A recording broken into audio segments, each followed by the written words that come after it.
Hello, and thank you for being here. I'm Chloe Crosby. I'm Emily Worthen. I'm Kate Bremer. I'm Gage Maples. And I'm Caroline Schenkel, and we are Maple Tree, a website specializing in the resale of formal wear for children.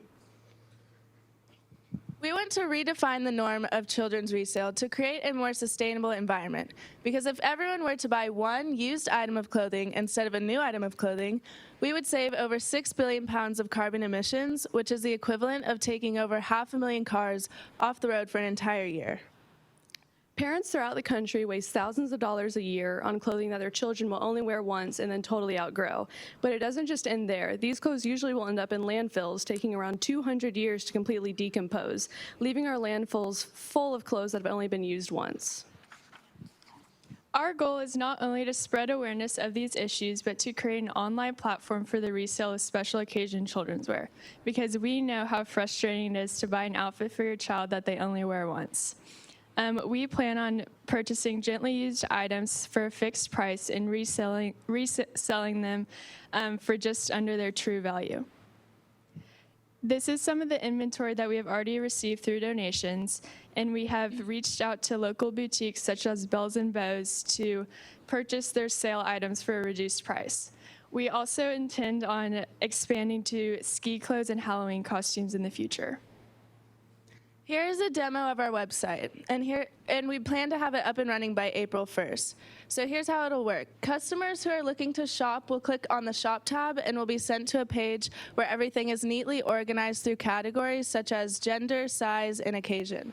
For those looking to sell their items, they will click on the Sell tab and will be sent to this page where they can fill out this information and upload a photo of the item they wish to sell.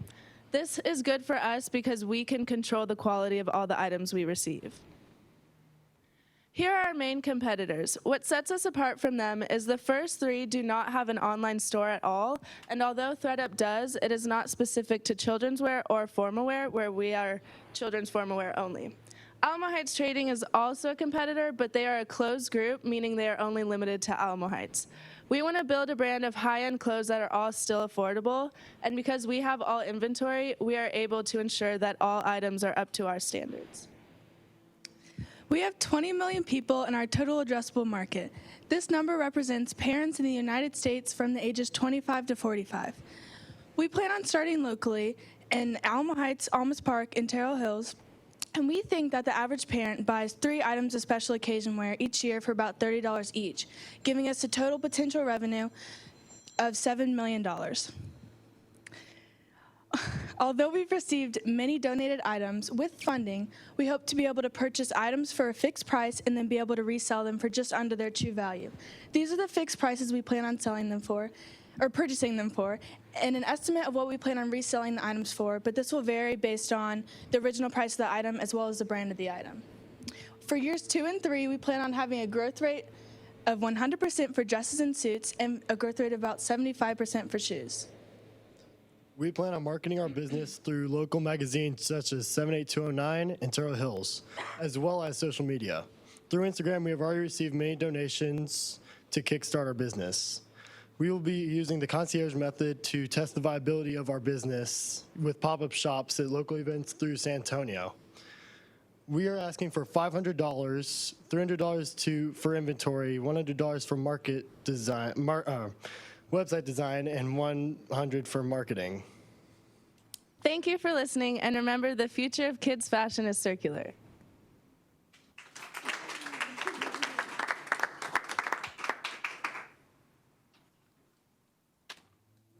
Good job, guys.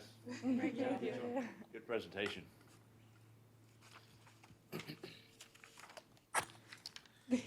Okay, so you're buying inventory, did you say at a fixed price? Yes. Based on kind of kids' suits, kids, ski stuff, Halloween stuff? I know you may be expanding into that, but a fixed price based on the type of... Yes, so here we showed some of the inventory we already have. Ooh. And so they're all just special or formal wear. Okay, so why a fixed price? I guess you're not having to try and come up with a price for every item. Yeah, just to keep it simple on both them and us. you're going to be amassing inventory. That's going to cost you money. There's another model here. You've heard us talk about it maybe on 3 pitches ago. Consignment model for used works really well. You could start with that. If there are sellers that don't want to do consignment, you might actually take advantage of that with your fixed price and just say, market way below, and maybe $15 is already that, but that may have to vary based on the quality, age, and everything else. It's kind of tough to, I would imagine, do a fixed price, but the kids market is high turnover, and it's unbelievable what people are paying for this stuff. So it's an interesting market, and you're onto something here.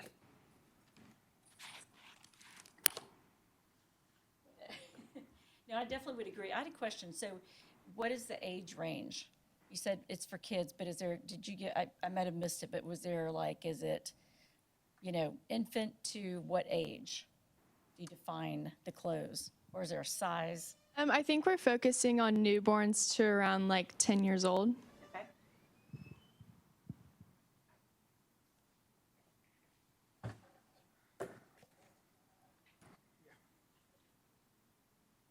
So to make sure I'm understanding, you're focusing on sort of a higher end resale clothes for kids? Is that, okay, all right.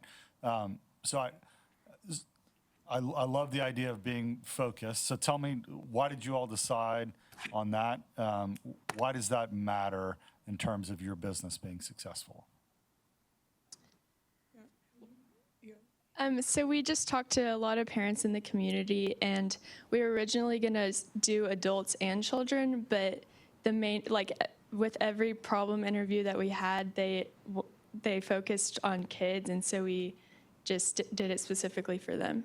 So I think you can, what I'm getting at is I think that message can be a little crisper for you in terms of, look, these are nicer and higher end clothes, which means they probably don't get they probably don't get worn a lot, which means for the next buyer, they're probably still in really good shape, as opposed to the stuff little kids wear every day and get worn out. So I think there's something there that I think that there is some uniqueness to your model about being really specific with it. That needs to come through clearer in the way that you pitch it and the why that matters to your business, why that makes your business more successful than just being a generalist. Does that make sense? Yes. Thank you. And you're currently contemplating just purely an online presence. yes. But what about a storefront ultimately? We may eventually expand to that, but we're focusing on online right now because we feel that that's accessible to many people, and moms are really looking on social media and online for that. But what's interesting from a retail perspective, what's not working and the stores that are closing are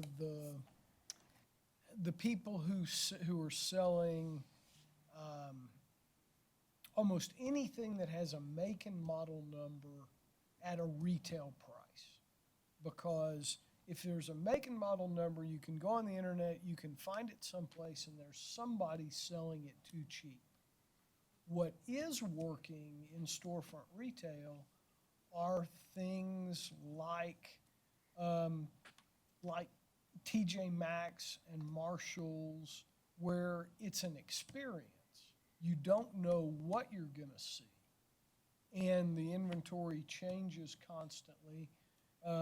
And this is the kind of thing that is what's working in more traditional storefront retail. I know it changes your capital model, it changes the dynamics, but if you're successful in accumulating inventory, you're going to need a place to go with it anyway. And it may be that there's an interim step where you literally go set up at the Pearl Market on Saturdays or something like that, where you can test being actually in front of customers with wares. But something to think about. Is the plan that they will, so they're going to contact you, they'll ship this to you? Or you'll pick it up since it's local, or, and then how will it, then you'll put it online, then will you deliver it, will you ship it, will you clean it? What's kind of the whole, So we plan on paying for all shipping. So once they fill out that form and upload the images of the items they're wanting to sell, then we are gonna decide which ones we will accept, and then from there, we'll pay for their shipping to us and then out to anybody else. and are they responsible for cleaning it, or are you guys going to clean it, or? I think we're going to dry clean it and make sure it's all good before shipping it out. So I mean, one thing I would say is think about labor costs, because I'm sure that you guys are going to be doing a lot of that. And so, you know, where are you going to bring it in? How much is that going to cost them for your time, right? Because that is something you need to consider when you're pricing it to make sure that you're still profitable. But I love the idea. That's great. Thank you.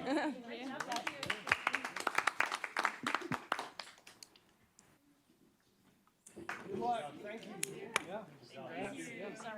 Thank you. Y'all did great. Good job. Thank you very much. I want to know how you got in with all these girls.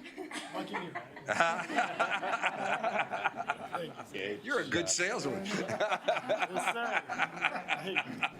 And he's embarrassed.